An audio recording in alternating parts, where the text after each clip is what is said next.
Ha? Uy, ako. Ano ka? Ha? Tumingin ka! What? Ano? Galit ka? Ha?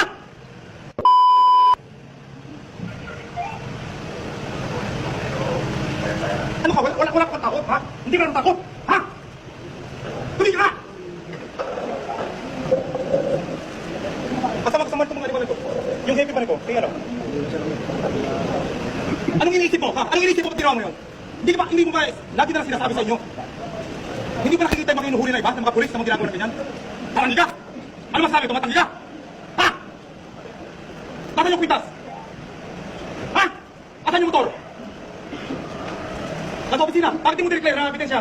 Nasaan yung dito bakit pinapirma mo? Pinapirma mo dito ha?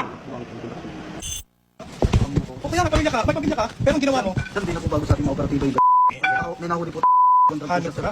Ay, yung mismong bata, positive sa laceration? Kasi edad lang po ng anak ko yan, sir. Yung bata na nga nagsasabi? Ha? Yung bata na nga positive laceration? Hindi bago yung kanukuhan mo. Nanggakalaiting sinabon ni NCRPO Director Guillermo Eliazar, CPO1 Eduardo Flores Valencia, suspect sa panggagahasa sa 15 anyos na dalagita na anak ng dalawang nakakulong na suspect sa droga sa MPD Station 4. Sa galit ng NCRPO Chief, nasa bunutan niya si Valencia nang ipagtanggol ito ang sarili sa hepe. Alam mo, ako matanda ng pulis. Yung kalokohan na ginagawa mo, kaya tayo nasisira tayo sa inyo. Sir, wala pong matutuhanan niya. May result na nga eh. Kwento ng ina ng biktima, inaresto raw silang mag-asawa ng mga pulis noong October 25 dahil sa illegal possession of drugs. Kusa raw silang sumama sa otoridad dahil inosente sila. Pero isinama raw ni Valencia ang dalagita nilang anak kahit wala namang nakuhang ebidensya laban dito. Sabi raw ni Valencia, baka kawalan ng mga magulang ng dalagita sa isang kondisyon. Bumubulong siya sa anak ko na magpagamit ka na para mapawalan sala ang mama mo pati ka mapauwi. Pinagsabihan daw ng inaanak na huwag pumayag sa kondisyon ng pulis. Pero hindi raw nagpaawat ang suspect. Nilasing daw ng pulis ang bata sa dinala sa motel. Ano ba nangyari sa anak ko? Sabi niya, ginamit na ng Valenciang hayop na yun. Sabi ko, anong kasalanan ng anak ko sa kanya? Bakit yung ginanon? Na may mga anak din kayo, bakit? Anong inisip mo? Pagkira mo yun? Tumabot ka! May pamilya ka? May asawa ka? May anak ka? Anong tingin mo sa ibang tao, ha? Anong tingin mo sa akin? Anong tingin mo? Anong tingin mo? Ibang tao? Para gawin yan? Nakahirap na hirap tayo para ayusin ito conversation. Tapos, hindi ko nang gawin mo, ha? Anong ikaw kayo? Ako na kayo? Ha?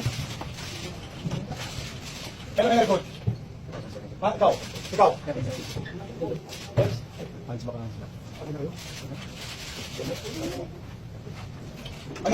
Anong specific unit nyo? Anong time ito? Nang buksan ni NCRPO Chief Police Director Guillermo Eliazar ang Office of the Commander ng PCPA sa Las Piñas, inabutan niyang nakahiga at nahihimbing ang pulis na ito. Ang isa naman, gising pero pupungas-pungas daw. Ang natutulog na pulis, mismong desk officer pa pala na si PO3 Ray Gusi. Paliwanag ng pulis, straight duty daw kasi ang pasok niya mula kahapon kaya hindi kinaya ang antok. Malas sila, nag-expect tayo October 1. Pagpasok sa police station, dapat makikita itong pulis na naandun sa kanyang desk. Hindi yung maghahanap pa. Yung proper uniform naman ang namataan ni Eliazar sa PCP3 sa Parañaque. Pero nang kausapin na ni Eliazar ang desk officer niya sa PO3 Joselier Labrada, may napansing iba pa. Kaya mo ba? Inamin din ng pulis na nakainom nga siya, pero ang malaking sablay, hindi niya alam ang ranggo ng kanyang mga opisyal. Our Chief PNP. Police Director. Dadalhin sa ospital para ipatest si Labrada. Oras na lumabas sa resulta na nakainom nga siya, mahaharap siya sa kasong grave misconduct. Kasama rin sa mga inspeksyon ng NCRPO ang PC. Ayon sa investigasyon, dinarang nila Police Corporal Roy Dumanag, Patrolman Pat Velardo at kanilang asset na si Janus Francisco ang lalaking biktima na nauwi pauwi na. Pinalibutan na po ako nila. Tapos po noon, pinasok po ako doon sa may kubo-kubo doon sa may yun nga po. Tapos doon na po nila ako inanuhan. Tinawalan ng pera. Sinutukan po ako noon sir sa loob ng kubo. Ayon sa biktima, sinita siya dahil drug user daw siya. Hindi na raw nakapalagang biktima nang tutukan na siya ng baril. Sinikmuraan daw siya ng police asset, saka sinimot ang laman ng kanyang bulsa. Kinuha yung kanyang perang hawak na 850, pati na rin yung singsing, yung kanyang wedding ring. Pagkatapos nun, binatawan siya. Nakapag-report agad sa Pasig Police ang biktima at sa follow-up operation. Agad na natakip ang asset at ang dalawang police na sila Corporal Dumanag at Patrolman Velarde na kapwa naka-assign sa Drug Enforcement Group na Pasig Police. Hindi naman po namin talaga alam na pulis po yung nang-hold up sa kanya. Una alam po namin, i-report lang po namin kasi na-hold up siya. Nung nalaman namin pulis, doon na po kami kinabahan. Itong dalawang pulis na ito ay wala namang legitimate police operation during the time. And yet, naandun sila at nagsasagawa ng operation na hindi sanction ng istasyon. Habang ginagawa ng mga kasamahan nila sa SDO yung kanilang tamang trabaho, meron naman pong hindi kasama doon sa operation na supposed to be nasa ibang operation sa Cleo, sa ibang barangay din, na gumawa nito on their own. Lalong nag-init si Eliazar sa bandang huling bahagi ng briefing. Tumingin lang sa akin dito. Bakit nyo naisip yung ganyan? Matagal nyo ba ginagawa na yan? Hindi po sir. Ha? Hindi po sir. Naawa lang po kami sir. Nahawa? Naawa po. Anong nahawa? Wala naman po kami ginagawang masama. O, ba't kinuha mo yung... Wala ginagawa masama? Sir, wala po kami kinukuha. Alam po ng Diyos yan, sir. Kinuha nito pang ka? Alam mo, para magsuhang sila nakawan sila, nakuha nga yung singsing sa inyo eh. Nakuha nga yung singsing sa'yo eh. Saan sa kanya po, sir, sa kanya? Uy, tama ka eh. Ang mahirap sa'yo, gumawa ka ng tarukuhan, magdi-deny ka pa? Ha? Ng Diyos yan, sir. Hindi mo pa yung Diyos yun. Yung, ano eh, nakuha na nga yung items na kinuha. Pasit-asit ka pa para makinabang sa pulis. kilokotong nyo. Mga animal kayo, kaya tayo nagkakaloko-loko dito. Itinanggi ng mga suspect ang paratang.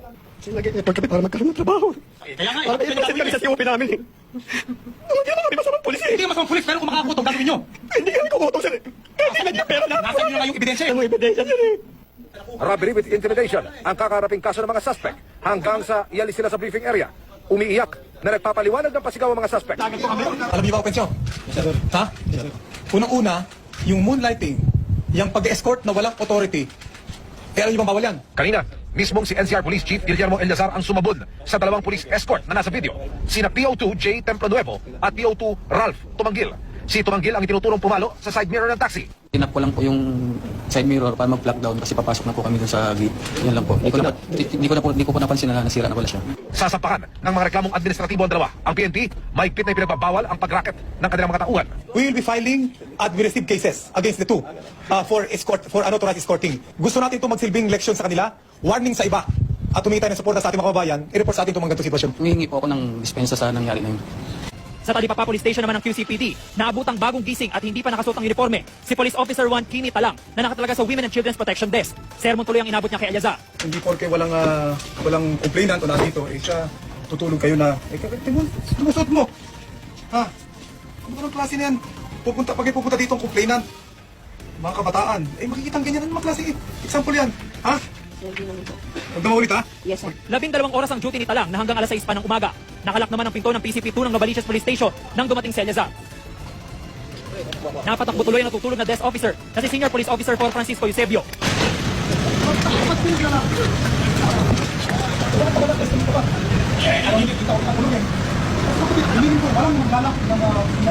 Pero safety lang po. Safety lang po ng ano. Kaya Opo.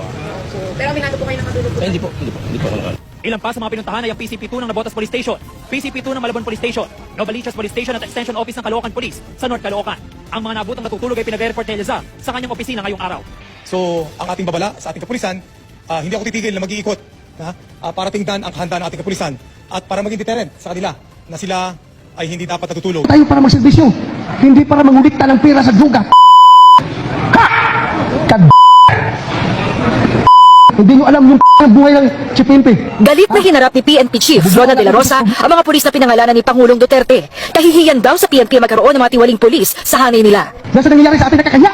Ako ang Chipimpi. I am leading the Philippine National Police with people who are involved in sindikato. Diyos ko, maawa ka. Ayon pa kay De La Rosa, alam nila kung sino-sino na ang mga pulis na namumuhay ng marangya dahil sa katas ng droga. May banta pa sa kanila si De La Rosa. Pag hindi kayo magbago, papatayin ko kayo. Gusto nyo, gira kayo kung saan tayo gira. Gising na gising at naka-complete uniform. Ganyan inabutan ni NCRPO Chief Police Director Oscar Albayalde ang mga pulis nang muli siyang mag-ikot sa kanyang mga nasasakupan. Una niyang pinuntahan ng PCP5 ng Valenzuela Police kung saan isang babaeng pulis lang ang naabutan. Nagbigay si Albayalde ng ilang suwestyon kung paano mamaximize ang bilang ng kanilang pulis para raw makapagserbisyo ng mas epektibo. Kung dalawang hatian, 2/3 sa umaga, 1/3 sa gabi, mas marami kayong tao. Di ba?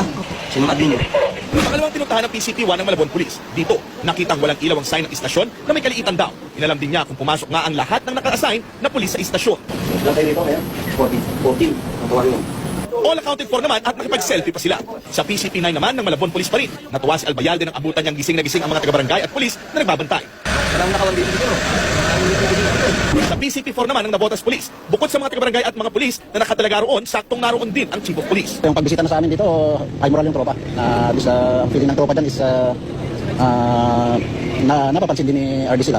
Huling pinuntahan ng PCP1 ng Manila Police District kung saan lahat ay gising din at walang absent na pulis. Kailangan natin dito ang suporta ng mga local chief executives natin para ma-improve yung mga opisina ng mga different PCPs natin dahil kapag ibang tao, lalong-lalo na siguro kung foreigner ang papasok doon sa mga PCPs natin, hindi niya maintindihan kung bakit ganun ang itsura ng mga opisina ng mga pulis natin dito, lalong-lalo na dito sa Metro Manila. Drugs kasi based on sa economy natin eh. Ang drugs kasi mga tao dito, just remember no, bakit may mga tao gumagamit ng drugs? Remember, hindi sila addict.